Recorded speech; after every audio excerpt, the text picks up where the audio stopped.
আজকে সারা পৃথিবীতে একটা অর্থনৈতিক মন্দা চলছে। এই সময় আন্দোলন বা অন্য কোনো কিছুই হওয়া উচিত না, যাতে দেশে অর্থনৈতিক ক্ষতিগ্রস্ত হতে পারে। আমরা জুলাই সনদ নিয়ে কথা হয়েছে। আরে বাবা, আমাদের চেয়ে জুলাই সনদের দরদ তাদের বেশি না। এই জুলাই আনতে গিয়ে বহু রক্ত দিতে হয়েছে আমাদের। এই জুলাইয়ের মধ্যে আমাদের অনেকে রক্ত দিতে হয়েছে। এই জুলাইয়ের আন্দোলনে আমরা যে সমস্ত মামলা খেয়েছিলাম, যদি আমরা সরকার পরিবর্তন করতে, আলোচনা হবে, সংসদে সবাই যেটা গ্রহণ করবে সেটাই আইন হিসাবে রূপান্তরিত হবে।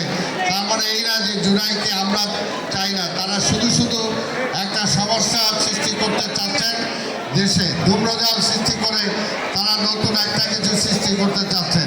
একটা কথা মনে রাখবেন, বিএনপি সবসময় জনগণের সাথে আছে, জনগণের সাথে থাকবে ইনশাআল্লাহ। আপনাদের সবাইকে ধন্যবাদ।